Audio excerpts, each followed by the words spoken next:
1번, 다음 중 수임이 가능한 경우를 모두 고른 것은? 1번, 가, 나. 2번, 가, 다. 3번, 나, 다. 4번, 가, 나, 다. 정답은 4번입니다. 2번, 변호사갑의 다음 광고 중에서 허용되지 않는 것은? 1번, 케이블 TV의 개인회생 파산 무료 상담 갑 변호사 사무소를 표시한 광고를 하였다. 2번, 생활정보지의 소액 사건에 관하여 소송물가액 1,000만원 미만은 50만원, 소송물가액 1,000만원 이상 2,000만원 이하는 100만원 후 단 비용 및 부가가치세 별도라는 광고를 하였다. 3번, 아파트 관리사무소가 지정한 아파트의 각동 1층 게시판에 사무소 소개, 주소 및 연락처와 함께 주요 수임 사건이 사건 번호를 적시한 인쇄물을 일주일 동안 부착하였다. 4번, 지하철 역내 대합실의 벽면에 개인회생 파산 무료 상담 갑 변호사 사무소를 표시한 광고를 하였다. 정답은 3번입니다. 3번, 신축된 A아파트의 수분양자들은 분양대금을 지급하기 위해 분양받은 아파트를 담보로 B은행으로부터 대출을 받았다. 당시 수분양자들은 B은행이 제공하는 약관에 따라 분양받은 아파트에 관해 B은행 명의의 근저당권을 설정해 주었고 그 설정 비용도 부담하였다.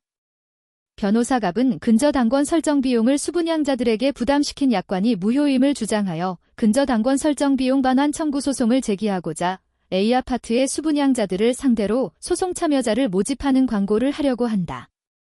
다음 중 소속 지방변호사회의 허가 없이도 허용되는 광고는? 1번, 인터넷에 개설된 변호사갑의 블로그에 소송 참여자의 모집을 위한 안내문을 게재하는 행위. 2번, A아파트 관리사무소가 제공한 주민의 전화번호로 소송 참여자의 모집을 위한 전화를 하는 행위.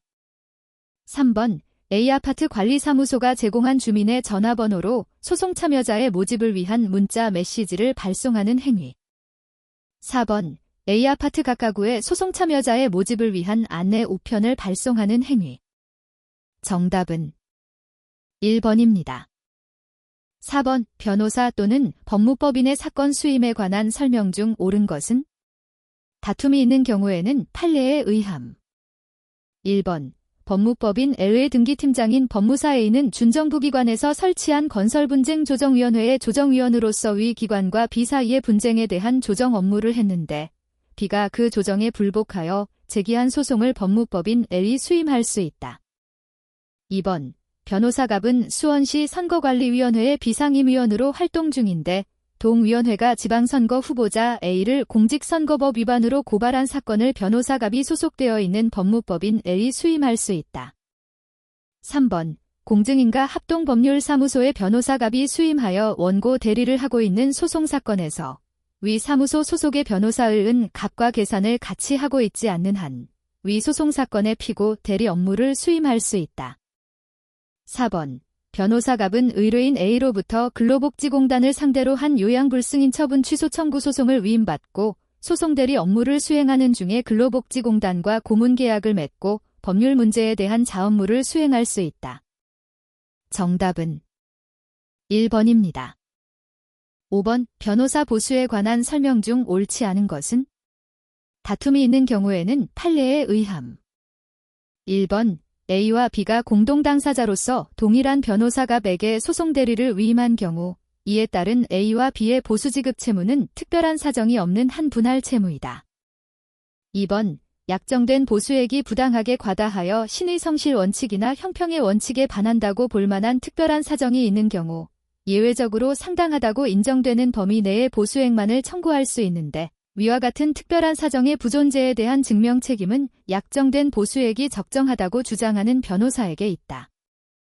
3번, 선정 당사자가 선정자로부터 별도의 수건 없이 변호사 보수에 관한 약정을 하였다면 선정자들이 이를 추인하는 등의 특별한 사정이 없는 한 그 약정은 선정자에 대하여 효력이 없다. 4번, 민사소송에서 패소한 당사자는 원칙적으로 승소한 당사자가 지출한 소송비용을 부담하게 되는데 이러한 소송비용 속에는 승소한 당사자가 변호사에게 지출한 보수도 일정 범위에서 포함된다. 정답은 2번입니다. 6번, 변호사 보수에 관한 설명 중 옳지 않은 것은?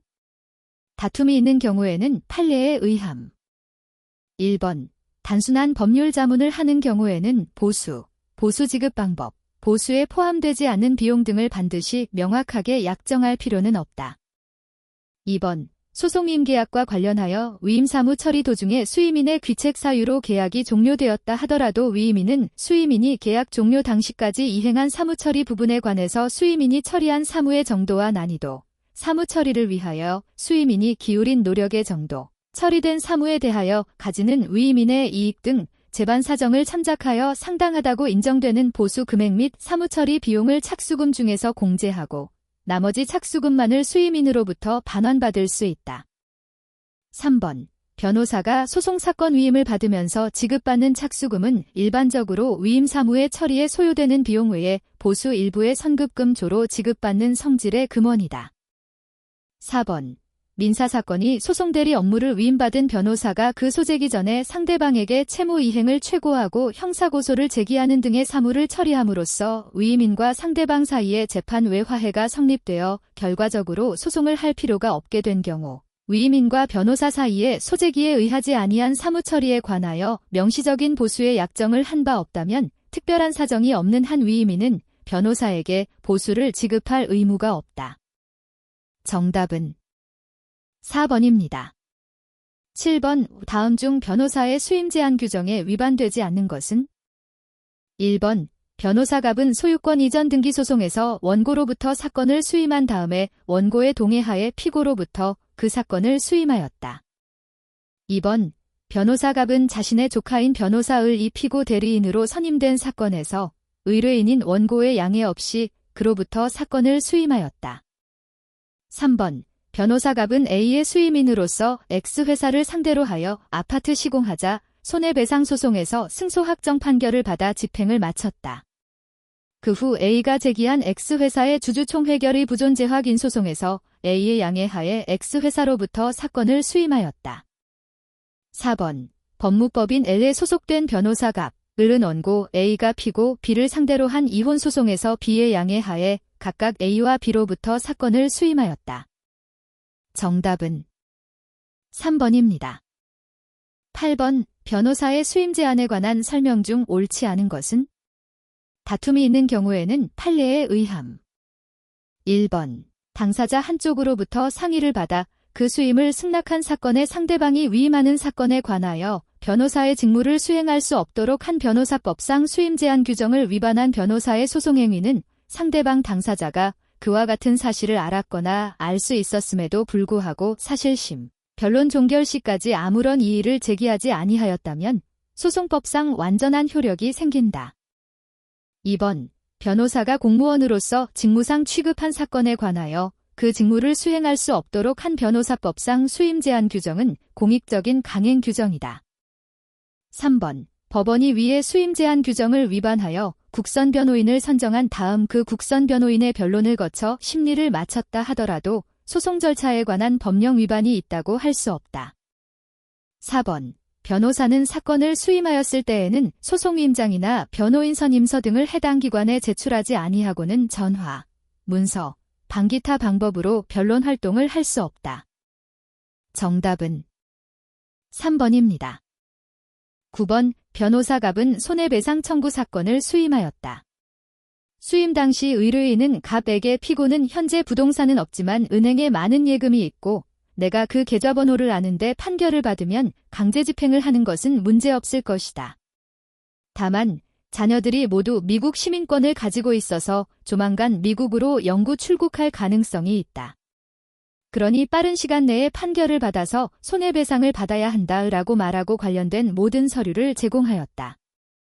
변호사갑은 손해배상 청구 소송을 제기하여 제1심에서 가집행 선고부 승소 판결을 받았다. 피고는 제1심 재판의 변론 종결일 무렵 회색이 짙어지자 위 예금 계좌의 예금을 모두 인출한 후 미국으로 영구 출국하였고 이로 인해 강제 집행이 불가능하게 되었다. 손해배상 청구 소송의 수임계약서에 위임이 범인은 손해배상금 청구의 본안 소송의 제기라고만 기재되어 있었다. 변호사갑의 의뢰인에 대한 손해배상 책임 유무에 대한 설명 중 옳은 것은? 다툼이 있는 경우에는 판례에 의함. 1번 손해배상 책임이 있다. 민사소송법 제90조 제1항은 소송대리인은 위임을 받은 사건에 대하여 반소 참가 강제집행 가압류 가처분에 관한 소송행위 등 일체의 소송행위와 변제의 영수를 할 수 있다 라고 규정하고 있으므로 가압류 등 보전처분을 하는 것이 위임계약의 내용이 되기 때문이다. 2번 손해배상 책임이 없다. 위임이 범위는 위임계약에 의하여 정해지기 때문에 보전처분은 위임이 범위에 포함되지 않고 어떤 경우에도 위임이 범위를 넘어서서 의뢰인의 권리 옹호에 필요한 모든 조치를 취해야 할 의무가 변호사에게 있다고는 할 수 없기 때문이다. 3번 손해배상 책임이 있다. 가압류 등 보전처분을 해야 할 정황이 있고 그것이 매우 실효성이 있는 것이라면 본안 소송을 수임한 변호사는 그러한 방안을 의뢰인에게 설명하고 필요한 정보를 제공하는 등 법률적인 조언을 하여야 할 보호 의무가 있는데도 이를 하지 않았기 때문이다. 4번 손해배상 책임이 없다. 피고가 은행예금을 인출할 가능성에 관하여 의뢰인이 변호사에게 구체적으로 경고하지 않았으므로 변호사에게 과실이 있다고 할 수 없기 때문이다. 정답은 3번입니다. 10번 A는 사기죄로 구속된 후 친구인 B에게 변호사 면담을 할 수 있게 해달라고 부탁하였고 B의 요청을 받고 다음날 구치소로 접견온 변호사 갑과 면담하고 그 자리에서 변호인 선임 계약을 체결하였다. A는 갑에게 착수금 500만 원을 지급하고 이와 별도로 A가 석방되는 것을 조건으로 성공보수 500만 원을 지급하기로 약정하였다. 제1심 소송의 진행 중 A는 보석보증금 500만 원을 납입한 후 보석으로 석방되고 그 후 집행유예 판결을 받았으며 그 판결이 확정되었다. 이에 관한 설명 중 옳은 것은? 다툼이 있는 경우에는 판례에 의함. 1번 변호인 선임 계약은 효력이 없다.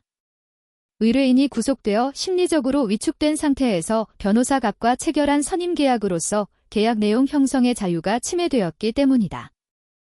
2번 만약 A가 변호사 갑과 변호인 선임 계약을 체결한 것이 아니라 친구인 B가 A로부터 부탁을 받아 변호사 갑과 변호인 선임 계약을 체결하고 B 명의로 변호인 선임서를 법원에 제출하였다면 변호사 갑은 형사소송 절차에서 A의 변호인으로서 활동할 수 없다. 3번 A와 변호사 갑 사이의 성공보수 약정은 부적절하다. 형사사건의 변호인 선임 계약에서는 성공보수 약정이 허용되지 않기 때문이다. 4번 변호사 갑은 A가 성공보수를 지급하지 아니하더라도 사전에 약정 없이는 성공보수 채권과 A에게 반환하여야 할 보석보증금을 서로 상기할 수 없다. 정답은 2번입니다. 11번 A는 변호사 갑에게 민사사건이 처리를 위임하였는데 변호사 갑의 사무직원과 마찰이 생기자 변호사 갑에 대한 위임 계약을 해지하려고 한다. 이에 관한 설명 중 옳지 않은 것은? 1번 A는 변호사 갑의 사건 처리에는 아무런 불만이 없더라도 위임 계약을 해지할 수 있다. 2번 A가 변호사 갑이 불리한 시기에 위임 계약을 해지한 것이 아닌 한 위임 계약 해지로 인하여 변호사 갑에게 발생한 손해를 배상할 책임이 없다. 3번 변호사 갑은 A와 사무직원과의 마찰이 사소한 것이고 사건의 처리에 아무런 지장이 없는 경우라면 A의 일방적인 위임 계약 해지를 수용하지 않을 수 있다.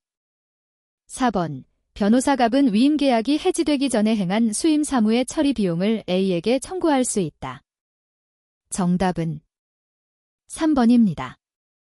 12번 다음 중 변호사법 위반으로 형사처벌을 받는 경우가 아닌 것은? 다툼이 있는 경우에는 판례에 의함. 1번 법원 직원 A는 사례비를 받기로 하고 당사자를 대신하여 부동산에 대한 근저당권 실행을 위한 경매 사건의 기일 연기나 취하를 경매 신청인에게 부탁하고 그 명의의 경매 신청 취하서를 작성 제출하였다. 2번 손해사정사비는 교통사고 피해자들을 대신하여 보험회사와 접촉하여 손해의 결정 요인들에 대하여 절충을 하고 피해자들로 하여금 보험회사와 합의할 수 있도록 주선하고 수수료를 받았다. 3번 법무사 사무직원 C는 자신의 독자적인 책임과 별도의 계산하에 경매부동산의 매수 희망자를 위하여 입찰 가격을 결정해주고 입찰표를 작성해주는 등 사실상 대리하고 수수료를 받았다. 4번 교통사고 분석 전문가 D는 친구로부터 자신이 당한 교통사고 원인 분석을 부탁받아 관련 분석 보고서를 작성해주고 현장 및 실물 촬영 비용, 식비 등 기초적인 비용을 받았다. 정답은 4번입니다. 13번 이혼소송 의뢰인 A는 재산 분할로서 자신 명의의 아파트 세 채를 자신의 몫으로 하고 은행 예금은 배우자 B에게 넘겨주려고 생각한다. A는 변호사가 B에게 성공보수로 그중 한 채의 아파트를 주겠다고 약정한 후 소송 계속 중에 미리 소유권을 이전해 주었다. 이에 대한 설명 중 옳은 것은? 다툼이 있는 경우에는 판례에 의함. 1번 성공보수의 조건부 선수령에 해당하여 변호사 윤리장전 위반이다. 2번 이전받은 아파트의 가액이 지나치게 과다한 경우 성공보수 약정은 전부 무효이다. 3번 이혼 및 재산분할 소송의 경우에는 성공보수 약정이 금지되므로 변호사법 위반이다. 4번 변호사법 위반 여부와 상관없이 성공보수 약정은 원칙적으로 유효하다. 정답은 4번입니다. 14번 변호사갑은 A로부터 이혼소송을 수임하여 법정에 출석하고 있었다. A는 여러 해 동안 남편 B로부터 심한 구타를 당하고 있어 이것을 사유로 이혼소송을 변호사갑에게 의뢰한 것이다. A는 주민등록지를 떠나 거주하고 있으며 B를 비롯한 다른 사람들에게 실거주지를 숨기고 있었다. B는 A의 실거주지를 알려고 여러 사람에게 물었으나 성과가 없자 변론을 마치고 사무실로 복귀하는 갑을 따라와 A의 실거주지를 문의하였다. 갑은 처음에는 답변을 거절하다가 B가 사과를 하려고 한다며 집요하게 요구하므로 별일 없으리라 믿고서 A의 실거주지를 B에게 알려주었다. B는 그 뒤 실거주지로 찾아가 A에게 약 8주간의 치료가 필요한 상해를 가하였다. 이에 관한 설명 중 옳지 않은 것은? 1번 변호사가 그 직무 처리 중 지득한 타인의 비밀을 누설한 경우에 해당되므로 변호사갑은 형법상 업무상 비밀 누설죄로 처벌받을 수 있다. 2번 변호사는 그 직무상 알게 된 비밀을 누설하여서는 아니 되므로 변호사갑은 변호사법에 의해서 형사처벌을 받을 수 있다. 3번 변호사는 비밀을 유지할 의무를 부담하고 비밀을 누설하는 경우 변호사법을 위반한 것이므로 변호사갑은 변호사법에 따라 징계를 받을 수 있다. 4번 의뢰인 A의 동의가 있는 경우 직무상 알게 된 의뢰인의 비밀을 최소한의 범위에서 제3자에게 알리더라도 변호사 윤리장전을 위반한 것이 아니므로 변호사갑은 변호사법에 따라 징계를 받지 않는다. 정답은 2번입니다. 15번 비밀유지 의무에 관한 설명 중 옳은 것을 모두 고른 것은? 1번 가, 나 2번 가, 라 3번 나, 다 4번 나, 라 정답은 1번입니다. 16번 변호사의 비밀유지 의무에 관한 설명 중 옳지 않은 것은? 1번 법무법인의 구성원 변호사 및 소속 변호사는 다른 변호사가 의뢰인과 관련하여 직무상 비밀유지 의무를 부담하는 사항을 알게 된 경우 정당한 이유가 없는 한 일을 누설하거나 이용하여서는 아니 된다. 2번 변호사법에서 변호사의 비밀유지 의무는 의뢰인과의 관계에서는 의무로 국가기관과 제3자 등과의 관계에서는 권리로 규정되어 있다. 3번 형사소송법은 변호사가 업무상 알게 된 비밀에 대한 증언 거부권을 규정하고 있다. 4번 민사소송법은 변호사가 업무상 알게 된 비밀에 대한 증언 거부권뿐 아니라 문서 제출 거부권도 규정하고 있다. 정답은 2번입니다. 17번 다음 설명 중 변호사의 비밀유지 의무가 해제되는 경우가 아닌 것은?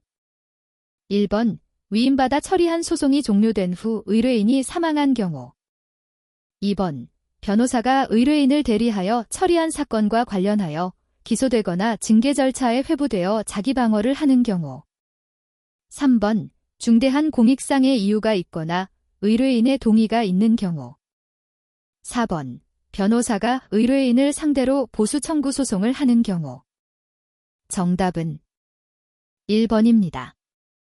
18번 수임 제한에 관한 설명 중 옳지 않은 것은? 다툼이 있는 경우에는 판례에 의함. 1번 형사사건의 피해자인 당사자를 위한 민사사건에서 소송대리인으로서 소송행위를 한 변호사가 나중에 실질적으로 동일한 쟁점을 포함하고 있는 형사사건에서 피고인을 위한 변호인으로 선임되어 변호활동을 하는 것은 금지되므로 그 형사사건의 피고인이 스스로 위 변호사를 변호인으로 선임하였더라도 다른 특별한 사정이 없는 한 변호인의 조력을 받을 피고인의 권리는 침해된 것이다. 2번. 당사자 일방으로부터 상의를 받아 그 수임을 승낙한 사건의 상대방이 위임하는 사건의 경우 변호사가 그와 같은 사건에 관하여 직무를 행하는 것은 먼저 그 변호사를 신뢰하여 상의를 하고 사건을 위임한 당사자 일방의 신뢰를 배반하게 되고 변호사의 품위를 실추시키게 되기 때문에 변호사의 직무 행위가 금지된다. 3번. 변호사가 관여한 사건이 일방 당사자와 그 상대방 사이에 있어서 동일한지 여부는 상반되는 이익의 범위에 따라서 개별적으로 판단되어야 하는 것이고 소송물이 동일한지 여부나 민사사건과 형사사건 사이와 같이 그 절차가 같은 성질의 것인지 여부는 관계가 없다. 4번. 형사사건의 변호인으로 선임된 법무법인의 구성원 변호사가 업무 담당 변호사로서 업무를 수행한 바 있었음에도 같은 쟁점을 가진 민사사건이 그 이후 제기되자 위 형사사건의 피해자를 위한 소송대리인으로서 직무를 수행하는 것은 금지되고 위 법무법인이 해산된 이후라도 변호사 개인의 지위에서 그와 같은 민사사건을 수임하는 것도 금지된다. 정답은 1번입니다. 19번. 변호사와 의뢰인 간의 보수 약정에 관한 설명 중 옳지 않은 것은? 다툼이 있는 경우에는 판례에 의함. 1번. 당사자들 사이에 성공보수의 약정을 하면서 전 신급을 통하여 최종적으로 승소한 금액의 일정 비율을 성공보수로 지급하기로 한 경우 1심 승소 후 항소심 계속 중 변호사의 귀책 사유로 수임 계약이 해지되었다면 그 후 최종적으로 승소하였더라도 성공보수를 청구할 수 없다. 2번. 제1심에 대한 성공보수 약정에 따른 변호사의 성공보수 청구권 발생 시기는 특약이 없는 한 승소 판결이 확정된 때가 아니라 1심 판결을 송달받은 때이다. 3번. 변호사는 사건 또는 사무를 수임할 때에는 보수에 관한 명백한 약정을 하고 가급적 이를 서면으로 체결하여야 한다.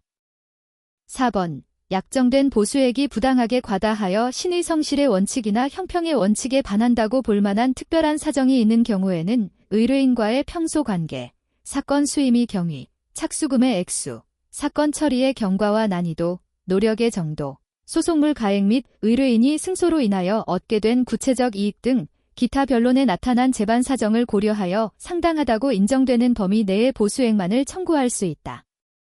정답은 1번입니다. 20번. 법관과 검사의 직업윤리에 관한 설명 중 옳은 것은? 1번. 법관은 어떠한 경우에도 구체적 사건에 관하여 공개적으로 논평하거나 의견을 표명할 수 없다. 2번. 법관은 당사자와 대리인 등 소송관계인을 법정 이외의 장소에서 면담하거나 접촉하는 것이 항상 금지된다.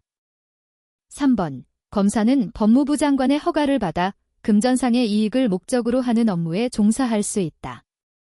4번. 검사는 소속 기관장의 승인을 받으면 수사 등 직무와 관련된 사항에 관하여 검사의 직함을 사용하여 대외적으로 그 내용을 발표할 수 있다. 정답은 4번입니다. 21번. 이익 충돌로 인한 수임이 제한 등에 관한 설명 중 옳지 않은 것은?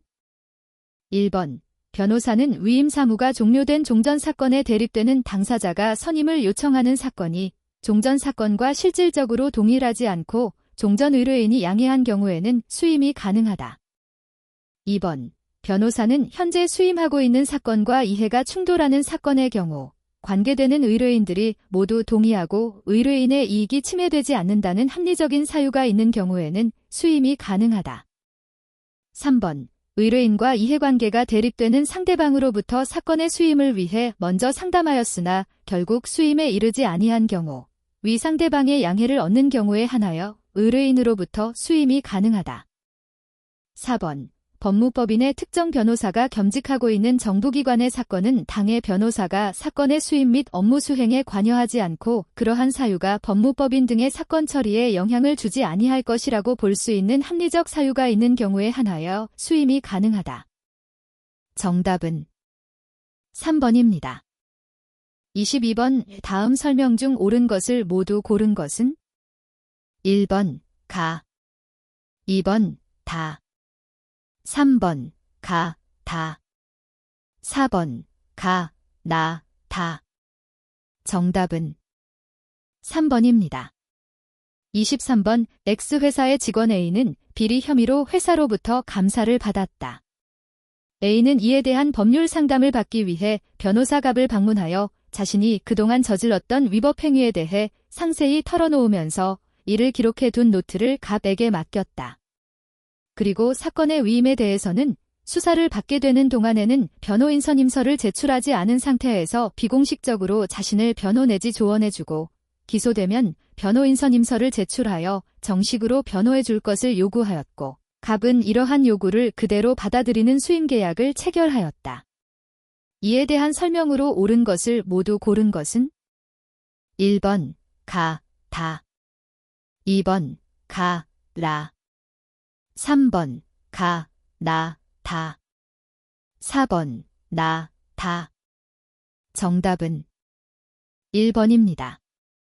24번 변호사 갑은 의뢰인인 피고인 A를 접견하던 중 A로부터 수사기관과 법원에는 B의 범행을 감추려고 자신이 저질렀다는 취지로 허위 자백을 하였다는 말과 함께 자신만 유죄 판결을 받도록 도와달라는 요청을 받았다.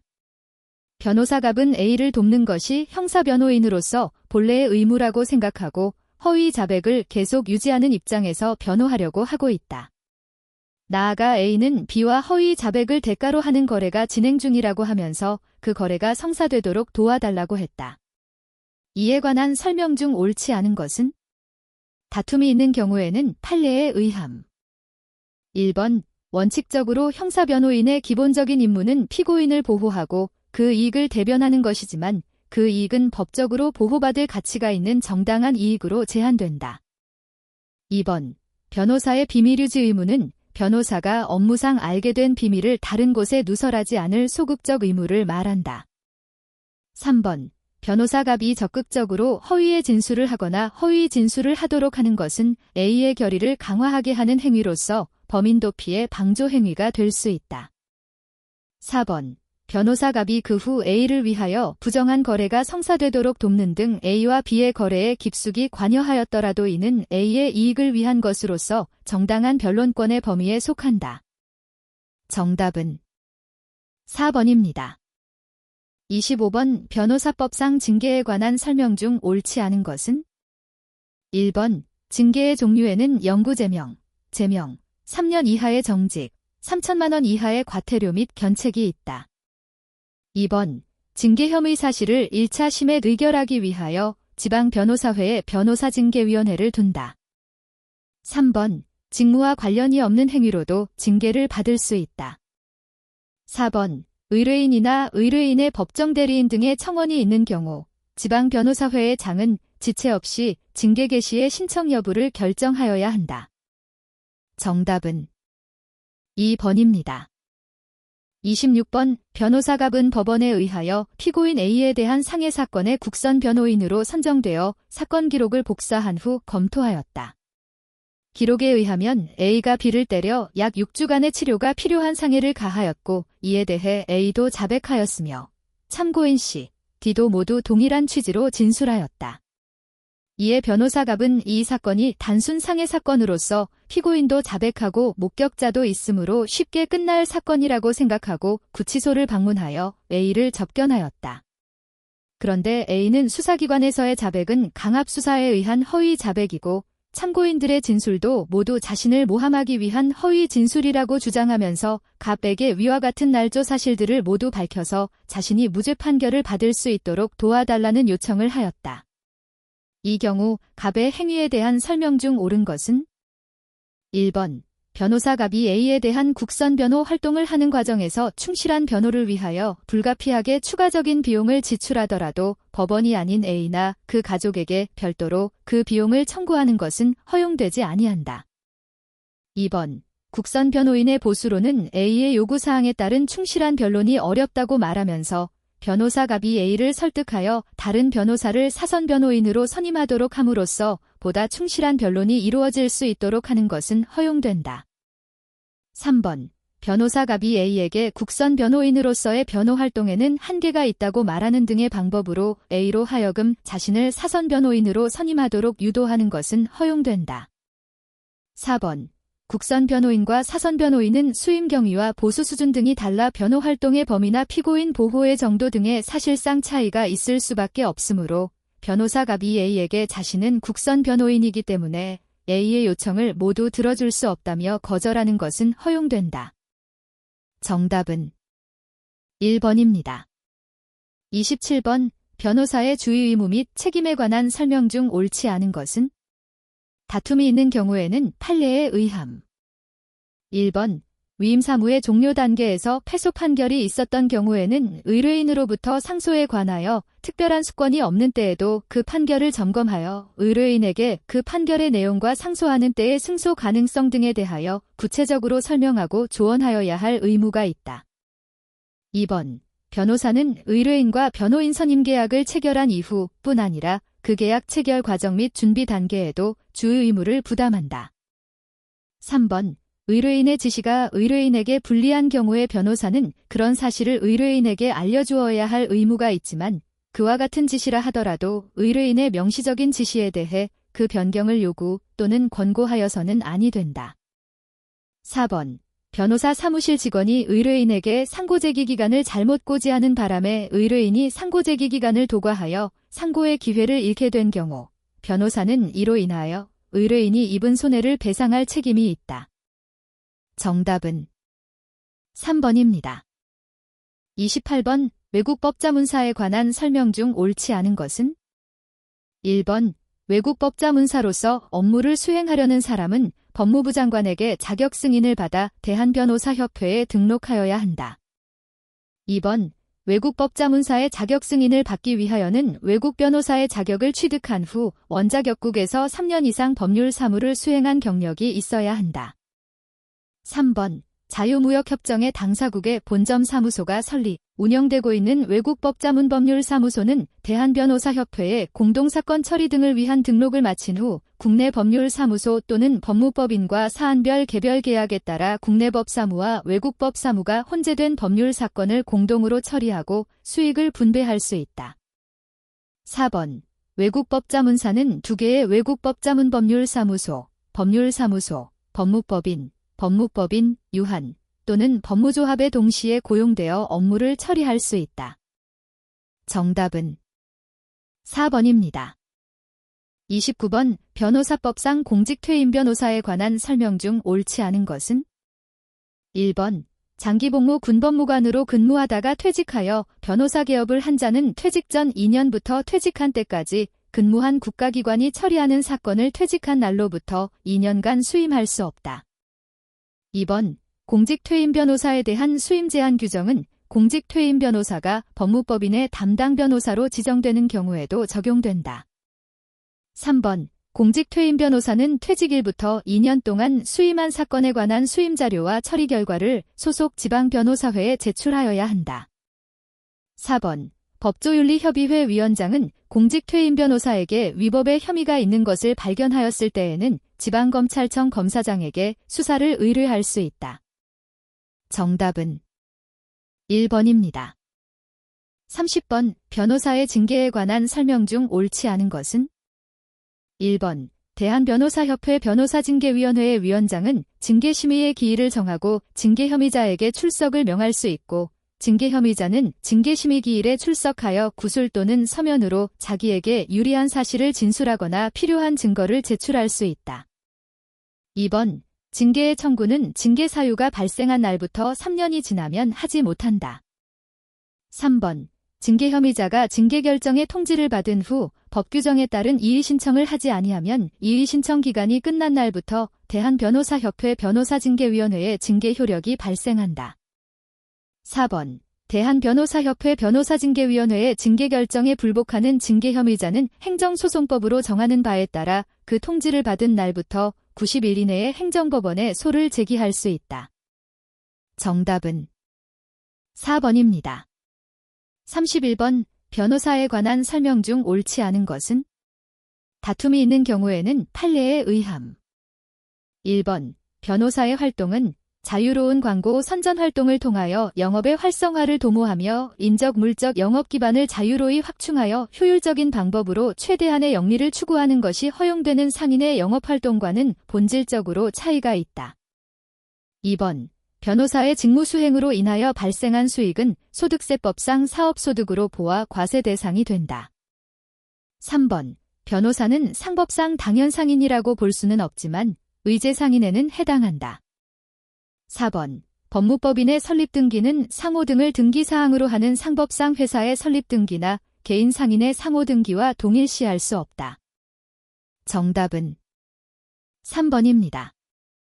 32번. 변호사법 위반으로 형사처벌을 받는 경우가 아닌 것은? 1번. 변호사가 수임하고 있는 사건에 관하여 상대방으로부터 이익을 받거나 이를 요구 또는 약속하는 행위. 2번. 변호사 아닌 자가 변호사를 고용하여 법률사무소를 개설 준영하는 행위. 3번. 수임하고 있는 사건에 상대방이 위임하는 다른 사건을 의뢰인의 동의 없이 수임하는 행위. 4번. 변호사의 업무에 관하여 거짓된 내용을 표시하는 광고를 하는 행위. 정답은 3번입니다.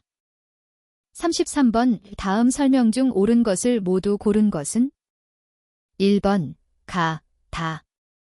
2번. 가, 라. 3번. 나, 다. 4번. 나, 라. 정답은 2번입니다. 34번. 사내 변호사에 대한 설명 중 옳지 않은 것은? 1번. 사내 변호사는 변호사윤리의 범위 안에서 그가 속한 단체 등의 이익을 위하여 성실히 업무를 수행한다. 2번. 개업 중인 변호사가 주식회사의 사내 변호사가 되려면 소속 지방변호사회의 허가를 받아야 한다. 3번. 사내 변호사도 그 직무를 수행할 때 독립성을 유지하여야 하므로 자신의 직업적 양심과 전문적 판단에 따라 업무를 성실히 수행한다. 4번. 휴업 중인 변호사는 사내 변호사가 될 수 없다. 정답은 4번입니다. 35번. 다음 설명 중 옳은 것은? 다툼이 있는 경우에는 판례에 의함. 1번. 비변호사는 변호사가 아니면 할 수 없는 업무를 통하여 보수나 그 밖의 이익을 변호사와 분배할 수 없지만 변호사는 비변호사와 보수를 분배할 수 있다. 2번. 비변호사가 변호사를 고용하여 법률사무소를 개설 또는 운영하는 행위는 변호사법 위반으로서 형사처벌의 대상이지만 비변호사에게 고용된 변호사는 비변호사의 변호사법 위반에 대한 공범으로 처벌되지 않는다. 3번. 변호사 자격에 의하여 변리사 등록을 한 변호사가 다른 변리사와 공동사업자로 등록하여 특허 변리 업무를 처리하는 형태의 동업은 허용된다. 4번. 회계법인에 고용된 변호사는 소속 지방변호사회의 허가를 받아도 회계법인의 명의가 아닌 변호사의 명의로 법률 사무를 처리하는 것이 허용되지 않는다. 정답은 2번입니다. 36번. 부동산 컨설팅 회사인 X주식회사가 사내 변호사갑을 고용한 후 회사 인터넷 홈페이지에 일반인들을 대상으로 한 유료 법률 상담 코너를 개설하여 갑으로 하여금 온라인 상담을 하게 하였다. 그로 인한 상담료는 X주식회사의 수입으로 하였다. 이와 관련한 설명 중 옳은 것은? 1번. 변호사 자격을 가진 갑이 법률 상담을 하였으므로 X주식회사가 상담료를 받더라도 적법하다. 2번. 상담료 수입 중 일정 금액을 갑에게 수당 명목으로 지급한다면 적법하다.